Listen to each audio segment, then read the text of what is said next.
Yesterday, there was a story that broke about a UK government-funded study, and it dropped, and the headlines were exactly like you'd expect. AI schemes in the wild. AI chatbots ignoring human instructions. 700 cases of artificial intelligence deceiving its operators. Scary stuff, right? Except when you actually read the story is completely different from the one that the headlines are trying to sell you. And the gap between what was found and what was reported tells you something really important about how the whole world is reacting to this stuff right now. So the UK's Centre for Long-Term Resilience, funded by the government's AI Security Institute, they built something genuinely new. They call it the Loss of Control Observatory. First of its kind, right? And here's why they built it. Because the researchers themselves were frustrated with existing AI safety research. They say so, right, in the paper. Previous experiments were, and I'm quoting directly here, crafted in ways that encourage the model to generate unethical behavior. Test designed to trigger the result they claim to prove. This has been my main beef with all the AI sensationalist studies so far. And that's not great science that they keep doing that. So the CLTR team went looking for real-world evidence instead. They went to X to do so, which is interesting, but you got to start somewhere. They scrapped over 183,000 interaction transcripts from X. Now, these are real conversations that people had with AI systems built by Google, OpenAI, Anthropic, and XAI, and they ran them through automatic screening, AI-assisted classification, and manual review. They found 698 instances where AI systems exceeded or disregarded user instructions over 5 months. So considering the scale of how many interactions are actually happening, 698 seems fairly few, but it's still something to look at for sure. Now, here's where the headlines and the study part company. The headlines call this scheming, but the study itself says they cannot reliably distinguish between an AI system pursuing misaligned goals and one that just failed to follow instructions. Now, their words. The boundary between bad at following instructions and pursuing different goals is inherently blurred. That's what they said. Now, of the 698 incidents, 516 of them, that's nearly 3/4, scored at the absolute minimum credibility threshold on their rubric. That's 5 out of 9. Only one incident in the entire data set scored 8 out of 9. 0 of them scored 9 out of 9. And the big one, they found no catastrophic incidents. None. So that 5-fold increase that the headlines led with, the researchers themselves actually write that it could suggest an increasing propensity, but it could also simply be the result of increased deployment of AI agents, more extensive use of these agents, or changes in reporting behaviors. That's it. So more AI agents doing more things, being used by more people, reported on by more people. That looks identical in the data to more problems. And the study cannot tell the difference. And that's not a failure of the study. They're honest about it. It's a failure of the headlines that pretend the distinction doesn't exist. Now, some of the actual incidents are worth looking at on their own terms.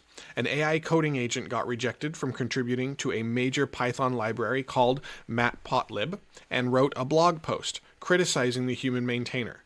The system prompt was published afterward, confirming this behavior wasn't designed in. Now that's a real example of emergent goal-seeking in deployment, and yes, that deserves attention. Other incidents, like an agent deleting emails, another spawning a sub-agent to work around a restriction, those describe the kind of boundary testing that any goal-directed cognitive system will exhibit when its objectives and its constraints diverge. This is game theory, not malice, not scheming. The quality that makes an AI agent useful, its drive to accomplish what it's trying to do, is structurally inseparable from the quality that produces unexpected behavior when goals and guardrails conflict. Calling that scheming tells you more about human projection than about what the AI is actually doing. And here's what I think is the real story, the one that the headlines really buried. The fact that this observatory exists is a good sign. The UK government funded real-world behavioral monitoring instead of just another lab experiment designed to produce scary results. The methodology is published openly. The researchers were transparent about every limitation. You can't govern what you can't measure. And as of yesterday, someone is measuring carefully, honestly, with appropriate humility about what the data can and cannot tell us. This is not a crisis. This is institutional maturity. It's a good thing. This connects to what the Century Report has been tracking across this whole arc. From the Northeastern study on March 26 to the Meta agent incident on March 19th. The pattern isn't that AI systems are becoming more dangerous. The pattern is that the infrastructure for understanding AI behavior is being built at an accelerating pace. And the more carefully we look, the more the sensationalist framing dissolves into something far more nuanced and far more encouraging. Okay, entirely different domain, but same underlying tension. NeurIPS, the single most important AI research conference in the world. Thousands of papers, thousands of researchers, and in its submission handbook for this year, the organizers added a requirement. Participants would be screened against U.S. sanctions databases, including the Bureau of Industry and Security Entity List, which covers Chinese companies like Huawei and Tencent, and a list of organizations with alleged military ties. Now, within days, 6 scholars publicly refused their invitations to serve as area chairs. And then, China's Associate of Science and Technology, a government-affiliated body, made 3 announcements in rapid succession. 1, it would stop funding Chinese scholars' attendance at NeurIPS. 2, it would direct that money to domestic conferences. And 3, it would stop counting NeurIPS 2026 publications as academic achievements for research funding evaluations. Now that last one, that's the knife. In academia, where your work gets published determines your career. If NeurIPS papers stop counting towards tenure and grants in China, the incentive to participate evaporates overnight, and with it a significant portion of the conference's intellectual contribution. Now, NeurIPS reversed course within days. They narrowed the restrictions to the specially designated nationals list, essentially terrorist organizations and criminal enterprises, called the broader scope miscommunication between the NeurIPS Foundation and our legal team. And here's what the reversal actually proves. The conference can't function without Chinese participation. It tried to draw a line, and the line couldn't hold for a week. Thousands of Chinese scientists attend NeurIPS every year. Chinese institutions produce a large and growing share of the world's most significant machine learning research, and this creates a contradiction that nobody knows how to resolve. AI research is global in practice. It was built through international collaboration, but the geopolitical system is increasingly demanding that it be national, that it pick sides. And the NeurIPS episode shows what happens when you try to force that partition. The science itself pushes back because the science doesn't recognize borders. Now, Paul Triolo, who studies U.S.-China relations at DGA Albright-Stonebridge, called it, quote, a potential watershed moment. And I think he's right, not because of the restriction, but because of how fast it collapsed. The speed of the reversal is the data point. It tells you exactly how dependent the field is on remaining open, and exactly how fragile that openness has unfortunately become. Now, this sits alongside what the Century Report has tracked across the AI sovereignty arc, and the chip export control debates, and Anthropic's allegations of systematic Chinese capability distillation through Claude's API, and India building full-stack domestic AI infrastructure. Each of these is a different pressure point on the same fault line. The intelligence systems reshaping every domain of human life were built collaboratively across borders. The political systems governing those borders are now trying to claim ownership of what collaboration produced. Now, whether they succeed determines which version of the intelligence era gets built. The NeurIPS episode suggests the answer, at least for now, is not with division. I think that's a good thing.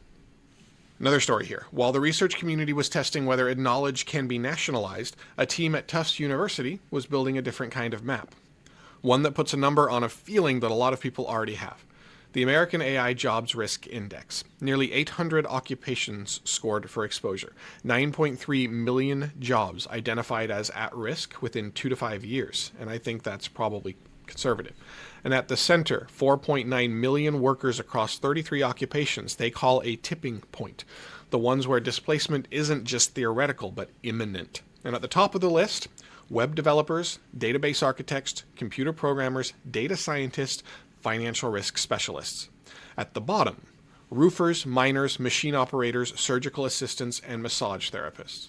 So if your work is primarily manipulation of digital information and logic, you're in the red zone. But if your work requires a physical body in a physical place making physical judgments, you're not. Yet. But the part of this study that genuinely stopped me here is the geographic overlay. The index maps which cities and states absorb the most impact. Major urban centers, university towns, and then Tufts Dean Bhaskar Chakravorty names the collision. The geography of this disruption has real political consequences. The states and metros most at risk are already the most active in seeking AI regulation, and the federal government is telling them to stand down. Now that's important. The places where the displacement concentrates are the same places trying the hardest to build guardrails, and the federal response is don't. That's not just a policy disagreement. There's a structural mismatch between where the pain lands and where the power to respond to it sits. And I want to be really careful here because this is real disruption and it deserves to be taken seriously. 4.9 million people in tipping point occupations is not an abstraction. These are individual humans with mortgages and kids. But the Wayfound.ai data from 2 days ago, 2 engineers shipping more than 30 used to, that tells you what's on the other side. Those 2 remaining humans aren't doing less work, they're doing different work. Higher judgment work, the kind of work that right now sits upstream of what any AI system can do reliably. Now, the displacement is real, 30 to 2, obviously. But what emerges after it is also real. The question isn't whether both are happening. The question is instead whether the transitional support is sufficient. That's retraining, income floors, local regulatory authority, jobs in general in this situation if we're going to continue to go from 30 people required to 2 people required across industries. This is going to arrive fast enough that we need to take care of the people in the middle. And the question is whether that ability to take care of them is going to arrive fast enough. All right, let's shift away to another story here. I want to take you somewhere completely different for a moment. Valencia, Spain. A team at the Carlos Simon Foundation placed a donated human uterus into a device that they built over 4 years of work. They called it Puper. Informally, they call it Mother. The device mimics your cardiovascular system. A pump acts as the heart. An oxygenator works as lungs. Sensors track glucose and oxygen. A filtration component removes waste the way that a kidney would. Blood from a blood bank flows through plastic tubing. Arteries in, veins out. Reaching the uterus, which is tilted at the same angle it occupies inside a mother's body, kept moist in a humid chamber. They kept that uterus alive for 24 hours. The first time a human uterus has been maintained outside the body. Now, 24 hours sounds modest, but let me tell you what it opens. Right now, one of the biggest unsolved questions in reproductive medicine is why embryo implantation fails during IVF. We can fertilize eggs. We can grow embryos to the blastocyst stage. We can't directly observe the moment that embryo attaches to the uterine wall because that happens inside a living person and we have no way to watch it. If you can keep a uterus alive and functional outside the body, then you can study that moment directly for the first time, not just through inference, not through animal models, but directly in humans. The team started with sheep uteruses 4 years ago. 6 of them each kept alive for a day. Then they moved to the first human organ last May. The technique builds on something already happening clinically. Machine perfusion is used to keep livers, kidneys, and hearts viable for transplantation. What's new is extending it to the reproductive system, and in their most ambitious projection, and they're explicit about how far off they think this is, the team envisions potentially sustaining the full gestation of a human fetus outside the body. Not tomorrow, not next year, but the fact that a 24-hour proof of concept now exists means the distance between here and there is an engineering challenge only, not a theoretical impossibility any longer. So for anybody who's been through IVF, and I know many of you have, the idea that the black box of implantation might finally become observable, that's not abstract. That's the question you've been living inside, and it's about to be resolved. One quick story I don't want to let pass. UK households in March drove the biggest month Octopus Energy has ever recorded. Solar installation sales up 54% month over month. Heat pump sales up 51%. EV charger sales up 20%. The Iran conflict pushed fossil fuels up. And UK families didn't wait for a government program, they just switched. Oil boiler to heat pumps in 10 days, quote, to installation. And the top reason people gave? Energy independence. Not climate, not savings projections, but independence. They don't want to be at the mercy of a conflict zone they can't control. And when that motivation hits, when it's not about the planet, but about your heating bill this winter, the adoption curves go vertical. Pair this with all 6 New England states advancing balcony solar legislation simultaneously. Maine's bill is nearly on the governor's desk, and more than 20 states nationwide are moving similar bills. And you're watching distributed energy infrastructure shift from policy to aspiration to something people are literally bolting to their balconies and rooftops right now. All right, a couple of things that went live yesterday worth knowing about. Mistral AI released Voxtrol, which is a 4 billion parameter text-to-speech model with 0-shot voice cloning, meaning you give it a sample of someone's voice and it can generate speech in that voice. About 100 milliseconds to first audio, 9 languages, open weights. Cohere dropped an open source speech recognition model called Cohere Transcribe, and that's 2 billion parameters, number 1 on the Hugging Face English leaderboard. Apache licensed, so anyone can use it for anything. Google launched memory import tools for Gemini, so you can now transfer your full conversation history and memories from other systems into Gemini, which is a fascinating competitive move. It makes switching costs approach zero by design. And Symbolica released an SDK that scored over 36% on ArcAGI 3 on day 1, the new agentic reasoning benchmark that just launched, and it passed 113 of 182 levels for about $1,000 in compute on day 1. Here's what I want you to carry from today.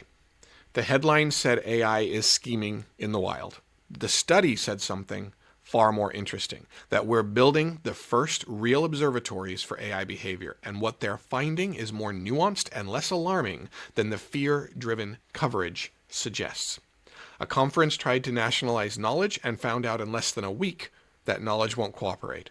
A university put 4.9 million people on a displacement map, and the map showed that the places hurting most are the places being told they can't act. A uterus lived outside a body for a day, and the black box of human reproduction cracked open just enough to glimpse what's inside. And across the UK, families stopped waiting for permission and started bolting solar panels to their roofs because a war made the old way too expensive to stomach. None of these stories asked for the others, but they share a quality. In every case, something that was previously invisible, AI behavioral patterns, geopolitical dependency, geographic vulnerability, biological process, household energy economics, became measurable, became specific, became something you can point to and say, there. That is what's actually happening, not what the headlines say is happening, what's actually happening. The century of change in a decade doesn't arrive as a single event. It arrives as the moment when everything that was blurry comes into focus at once. And the question stops being, is this happening? And becomes, what do we do now that we can see it? So very soon, watch for whether the CLTR observatory becomes a model other governments fund. Watch for NeurIPS submission numbers, whether Chinese researchers participate or stay home, and watch for the first IVF clinic that partners with the Carlos Simon team. When you can see what was hidden, you can't unsee it. We'll see you tomorrow.